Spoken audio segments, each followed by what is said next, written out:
Good morning class 7th। आज अपन पढ़ेंगे science में चैप्टर 8 स्टार्ट करवाया था, वेदर क्लाइमेट एंड अडेप्टेशन। इसमें आपको वेदर पढ़ा चुके हैं, आज अपन क्लाइमेट रीड करेंगे। तो देखिए क्लाइमेट क्या होता है, ये भी एक एटमॉस्फेरिक कंडीशन है। तो देखिए क्लाइमेट हमें बताता है कि किस कंट्री में, मतलब क्या अभी जहाँ पे आप रह रहे हो वहाँ की एटमॉस्फेरिक कंडीशन कैसी है। जैसे बेंगलुरु में जो है माइल्ड क्लाइमेट, वहाँ का जो क्लाइमेट है माइल्ड क्लाइमेट है। चेन्नई में ह्यूमिड क्लाइमेट है, कश्मीर में स्नोई क्लाइमेट है, चेरापूंजी में जो है रेनी क्लाइमेट है। तो देखिए ये क्लाइमेट होता क्या, ये हमें क्या बताता है किसी जगह के बारे में। तो यहाँ पे देखिए climate, the average weather pattern of a place taken over a long time से 25 year is called the climate of that place. तो क्लाइमेट क्या होता है, किसी भी कंट्री में उसका आपने पिछले इसमें टाइम पीरियड दे रखा है, लॉन्ग टाइम, कितना टाइम 25 ईयर्स का, 25 ईयर्स तक का आपने जो है एवरेज वेदर पैटर्न लिया है, उसे कहा जाता है क्लाइमेट। जैसे अगर आप कश्मीर की बात करें तो हमने कश्मीर के पिछले 25 ईयर्स का वेदर पैटर्न देखा, तो हमने ये नोटिस किया कि वहाँ पे ठंड ही पड़ती है, यहाँ पे बर्फ़ गिरती है। तो अपन ने वहाँ का क्लाइमेट कैसा बताया, स्नोई क्लाइमेट। तो ये होता है climate. It describes the total of all weather conditions occurring over a period of years in a given place। तो ये हमें उसकी वेदर कंडीशंस बताती है किसी जगह की जहाँ पे हम रह रहे हैं। इसमें देखिए कौन कौन से फैक्टर्स आ सकते हैं। Weather conditions, regular weather sequences like winter, spring, summer, autumn and special events like cyclone and flood, इसमें ये सारी कंडीशंस आती हैं। अब अपन कुछ फैक्टर्स पढ़ेंगे, वो कैसे जो है किसी भी प्लेस के क्लाइमेट को कैसे वो अफेक्ट कर सकते हैं। जैसे वो फैक्टर्स हैं latitude, altitude, distance from the sea, ocean currents, direction of the wind and humidity. और कुछ ह्यूमन एक्टिविटीज़ के कारण भी क्या है, हम वहाँ का जो किसी भी जगह का क्लाइमेट अफेक्ट होता है। जैसे ह्यूमन एक्टिविटीज़, जैसे पॉल्यूशन, तो पॉल्यूशन के कारण किसी भी, जैसे अभी ग्लोबल वार्मिंग हो रहा है, हमें ज़्यादा गर्मी लगती है, सीज़न का भी कुछ पता नहीं चलता है अभी। तो ये क्या है, पोल्यूशन के कारण क्लाइमेट में क्या आ रहा है, अफेक्ट आ रहा है। जैसे दिल्ली में पोल्यूशन ज़्यादा है तो वहाँ पे वो गर्मी भी ज़्यादा पड़ रही है। पोल्यूशन के कारण कहीं कहीं जगह पे ग्लेशियर्स भी मेल्ट हो रहे हैं, तो इससे वहाँ का क्लाइमेट क्या हो रहा है, चेंज हो रहा है। तो ह्यूमन एक्टिविटीज़ भी जो है क्लाइमेट को अफेक्ट करती है। Climate of our country, the climate in our country that is India varies from tropical climate in south to temperate climate in the north. India में भी क्लाइमेट क्या है, वेरी कर रहा है। देखिए साउथ में कैसा क्लाइमेट है, ट्रॉपिकल क्लाइमेट, और नॉर्थ में है temperate climate. In generally most regions in India have tropical monsoon climate with significant rainfall, variation in rainfall and temperature, certain parts in Himalaya and very cold climate in freezing temperatures। तो देखिए India में किसी किसी जगह पे temperature कैसे, climate कैसे very होता है। जैसे किसी किसी जगह पे क्या है, ट्रॉपिकल मानसून क्लाइमेट, और वहाँ पे बारिश भी क्या है, ठीक है, जैसे वेरिएशन, वहाँ पे रेनफॉल भी क्या हो रहा है, वेरी कर रहा है, मतलब चेंज कर रहा है। और किसी जगह अगर आप हिमालय ले लीजिए तो हिमालय में क्या है, टेम्परेचर काफ़ी ज़्यादा लो होता है, वहाँ का वेरी कोल्ड क्लाइमेट होता है, फ्रीजिंग टेम्परेचर्स। तो देखिए एक जगह पे हमने देखा ट्रॉपिकल मानसून क्लाइमेट है, एक जगह पे देखा very cold climate with freezing temperature. एक जगह देखिए वेस्टर्न पार्ट ऑफ कंट्री का जो वेस्टर्न पार्ट है वहाँ पे देखिए हॉट और ड्राई क्लाइमेट है। तो इंडिया में अभी देखिए जो है क्लाइमेट वेरी कर रहा है। इन इंडिया में क्लाइमेटिक ईयर में 2 सीजन्स होते हैं मानसून के, ठीक है। पहला north east monsoon, second south west monsoon. South west monsoon जो है इसमें क्या होता है, इस मानसून में ज़्यादा बारिश आती है, और जबकि जो इंडिया के कुछ कंट्रीज़ नॉर्थ वेस्ट कंट्रीज़ है राजस्थान की, तो उसमें क्या होता है, उस जगह पे इतनी बारिश नहीं आती जितनी उन्हें ज़रूरत है, सिग्निफिकेंट या फिर इनफ रेनफॉल नहीं आता है। किस जगह पे, राजस्थान के नॉर्थ वेस्ट पार्ट में। तो ये क्लाइमेट हमने पढ़ लिया है। अब अपन पढ़ेंगे अडेप्टेशन क्या होता है। तो देखिए, अपनी वो कैपेसिटी होती है कि अपन जिस जगह पे रह रहे हैं अपन खुद को उस कंडीशंस के अकॉर्डिंग कैसे अडेप्ट करते हैं, उसे अडेप्टेशन कहा जाता है। Animals are adapted to survive in the conditions in which they live. तो एनिमल्स क्या करते हैं, जिस कंडीशन में वो रह रहे हैं वो खुद को उसी के अकॉर्डिंग अडॉप्ट कर देते हैं। Animals living in very hot and cold climate. कुछ एनिमल्स, जैसे कोई एनिमल वेरी हॉट क्लाइमेट में रह रहा है, कोई कोल्ड क्लाइमेट में रह रहा है, तो उनके अंदर जो हॉट क्लाइमेट में रह रहा है उसके अंदर कुछ स्पेशल फीचर्स होंगे कि वो जो है खुद को हॉट क्लाइमेट में जिंदा रख सके। और जो कोल्ड क्लाइमेट में रह रहा है उसकी बॉडी पे क्या होंगे, फर होंगे कि वो खुद को क्या है इतनी ठंड से बचा सके। The tendency of an organism to develop certain features which improve the chances of its survival in the environment it lives known as adaptation।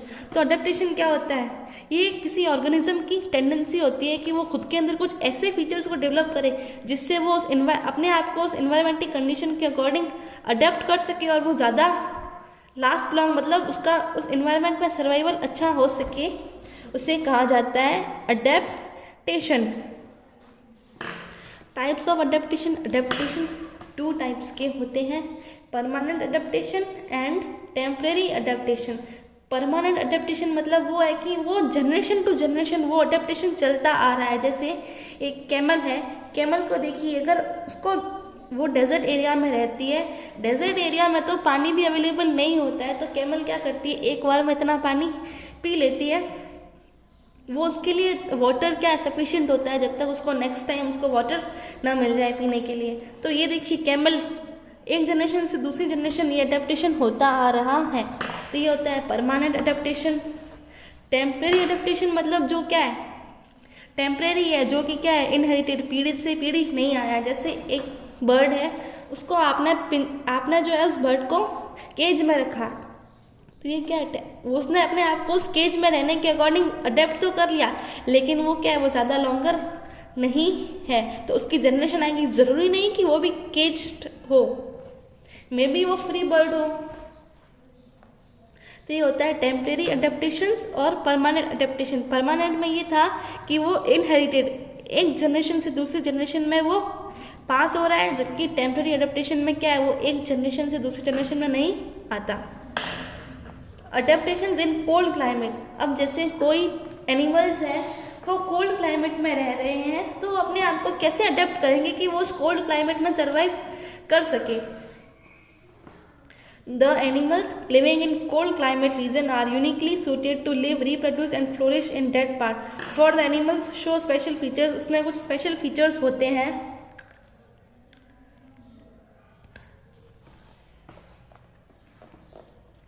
For and layer of fat. तो वो जो एनिमल्स कोल्ड रीजन में रह रहे हैं उनकी body पे क्या होंगे, फर होंगे और फैट की लेयर्स होगी। देखते हैं कैसे होता है। Animals living in cold climate need to protect themselves from the cold. जो एनिमल कोल्ड एरियाज में रह रहे हैं उन्हें क्या है, खुद को कोल्ड से प्रोटेक्ट करना पड़ता है। सच एनिमल्स, उन एनिमल्स में क्या होता है, उनकी बॉडी में थिक फर होती है या फिर फैट की थिक लेयर होती है। उनके फेदरी कोट के नीचे, ये जो फर वाला है ये फेदरी कोट के नीचे उनमें एक फैट की मोटी लेयर होती है, जिससे कि क्या है, वो ठंड से अपने आप को बचा सके। एग्जाम्पल पोलर बियर और पेंगुइन्स। अब अपन पोलर बियर के बारे में पढ़ेंगे। पोलर बियर जो है आर्कटिक रीजन में पाया जाता है, जहाँ पे बहुत ज़्यादा ठंड होती है। तो उनके ऊपर क्या होती है, उनकी बॉडी में फैट की मोटी लेयर होती है, जिससे वो अपने आप को वार्म रख सके। उनके जो सोल्स होते हैं वो भी क्या होते हैं, फर से कवर किए होते हैं, जिससे कि क्या है, वो अपने आप को गर्म रख सके।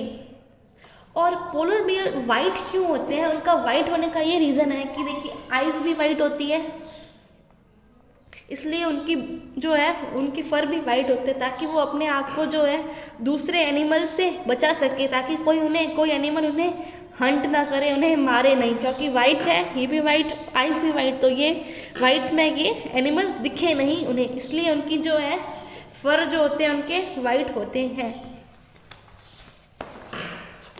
पेंगुइन्स भी कोल्ड रीजन में होते हैं। इनका देखिए, इनमें भी फेदरी कोट होता है और इनमें भी जो है फैट की लेयर होती है। ये जो कोट होता है इनकी बॉडी को कवर करता है, ताकि ये जो है अपने आप को ठंड से बचा सके। Covering their bodies right down to their legs, इनके लेग तक इनको क्या है ठंड से बचा सके ये कोट। इससे के कारण क्या होता है कि ये अपने आप को वार्म रख सकते हैं, खुद को उस ठंड से बचा सके। तो अभी अपन ने 2 एनिमल्स के बारे में पढ़ा, पोलर बियर और पेंगुइन्स। अब अपन देखेंगे hibernation of winter sleep. Hibernation क्या होता है, जैसे कुछ एनिमल्स होते हैं वो क्या करते हैं हाइबरनेशन में चले जाते हैं। जैसे ठंड आती है तो कुछ एनिमल्स क्या है सोने चले जाते हैं, वो 6 महीने बाद जो है अपनी केव से बाहर निकलेंगे। During winter animals go to sleep off hibernate in burrows और केव्स। विंटर के ड्यूरिंग क्या होता है, कुछ एनिमल्स जो है स्लीप में चले जाते हैं, कहीं केव्स में चले जाते हैं। Their body temperatures go down, उनका बॉडी टेम्परेचर कैसा हो जाता है, कम हो जाता है। दे ब्रीथ स्लोली, वो धीरे धीरे सांस लेते हैं, और उनकी हार्ट बीट भी क्या स्लोली बीट करती है। During winter they get the energy from fat store. तो देखिए अभी अपन ने कहा कि सोने चले जाते हैं तो इनको एनर्जी कहाँ से मिलती है, जो खाना उन्होंने पहले खाया है उन्हें एनर्जी, जो उनकी बॉडी में फैट स्टोर है उनसे जो है इन्हें एनर्जी मिलती है।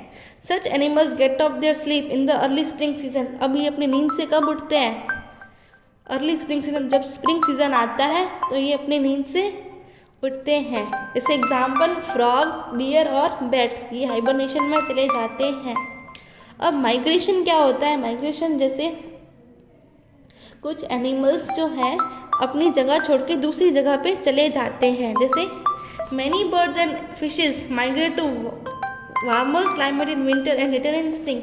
कुछ बर्ड्स और फिशेज हैं जो अपनी जगह छोड़ के दूसरी जगह चले जाते हैं, जैसे वो विंटर में चले जाते हैं और स्प्रिंग होने तक वापस आ जाते हैं। फॉर एग्ज़ाम्पल एक एग्जाम्पल ले रहे हैं, साइबेरियन क्रेन जो कि क्या है माइग्रेट करती है, अपनी जगह से चली जाती है। ये कहाँ से कहाँ माइग्रेट करती है, ईरान और China. Many other insect also migrate, कुछ इंसेक्ट्स भी माइग्रेट करते हैं। अब अडेप्टेशन इन हॉट क्लाइमेट, पहले तो अपन ने पढ़ा अडेप्टेशन इन कोल्ड क्लाइमेट के, जो है अगर वहाँ का क्लाइमेट कोल्ड होता है तो वहाँ के एनिमल्स अपने आप को कैसे अडेप्ट करते हैं ताकि वो सरवाइव कर सके उस क्लाइमेट में। अब कहीं का क्लाइमेट हॉट होता है तो एनिमल्स अपने आप को कैसे अडेप्ट करेंगे, इसमें एक कैमल का एग्जाम्पल दे रखा है। The animals living in the hot climate have the following adaptive features. कोई एनिमल जो है हॉट क्लाइमेट में रह रहा है तो उसके अंदर ये फीचर्स होंगे। Camel is a common animal of desert to encounter the high temperature conditions. Camel एक ऐसा एनिमल है जो डेजर्ट में रहता है, जिसको क्या हाई टेम्परेचर में भी क्या है वो उसको रहना पड़ता है।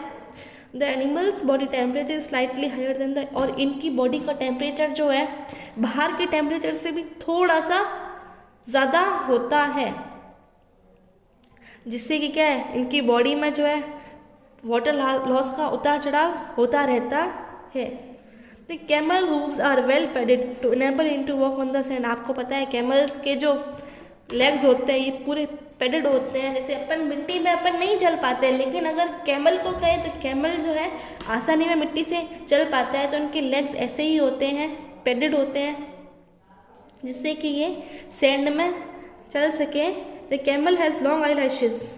कैमल की जो आई लैशेज़ भी कैसी होती है, बड़ी होती है इनकी पलकें, ताकि क्या है ये अपनी आँखों को जो है इनकी आँखों में डस्ट जाने से इसको बचा सके। इनकी जो लॉन्ग आई लैशेज़ बड़ी पलकें हैं वो इन्हें डस्ट, इनकी आइज़ को डस्ट से प्रोटेक्ट कर सके।